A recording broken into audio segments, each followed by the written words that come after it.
ஏன்க்கா தினமும் இவ்வளவு வெயிட் கம்மி பண்றீங்களே அது நல்லதா உடம்புக்கு? தினமும் நீங்க இப்படி அன்ஹெல்தியா சாப்பிடுறீங்களே அது நல்லதா உடம்புக்கு? இன்னைக்கு டேட் என்னன்னு பாத்தீங்கன்னா 28. சோ சாட்டர்டே, இன்னைக்கு டேட் வந்து சாட்டர்டே. இன்னும் என் பர்த்டேக்கு 29, 30, 31. சோ 2 டேஸ் தான் இருக்கு. சோ எவ்வளவு வெயிட் லாஸ் பண்ணிருக்கேன் நேத்து அப்படின்றத பாக்கலாமா? வா வா வா வா. நானே ஆர்வமா தான் இருக்கேன்.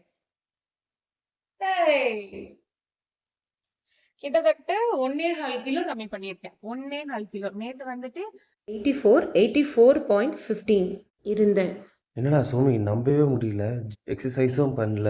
வெறும் நம்மளோட வெயிட் லாஸ் மிக்ஸ் குடிச்சு நீ எப்படி இது கம்மியாச்சு?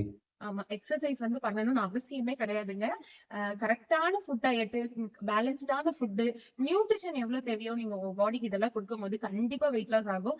அண்ட் ஹோல் பாடியுமே சேஞ்ச் ஆகும். உங்களுக்கு பிசிஓடியோ, தைராய்டோ, உடம்பு டயர்டா இருக்கு. இந்த மாரிலாம் இருந்தீங்கன்னா ரொம்ப பயங்கர ஆக்டிவ் ஆயிடுவீங்க. நீங்க வெயிட் லாஸ்க்குள்ள வந்துட்டு இந்த மாரி ஹெல்த்தி ஃபுட் சாப்பிடும்போது. தினம் எங்ககிட்ட வந்து வர ஒரே ரிக்வெஸ்ட் என்னன்னா, நான் பிரெக்னன்சிக்கு ட்ரை பண்றேன். நான் பிரெக்னன்சிக்கு ட்ரை பண்றேன்னு. தாராளமா நீங்க எடுத்துக்கலாம். ஒன்ஸ் நீங்க வெயிட் லாஸ் பண்ணிட்டு ஹெல்த்தியா இருந்தீங்கன்னா, ஆட்டோமேட்டிக்கா எந்த ட்ரீட்மெண்ட்டுமே இல்லாம கன்சியூம் ஆயிடுவீங்க. சோ அத முதல்ல புரிஞ்சுக்கோங்க. சோ ஈஸியா வெயிட் லாஸ் பண்ணலாம் வாங்க.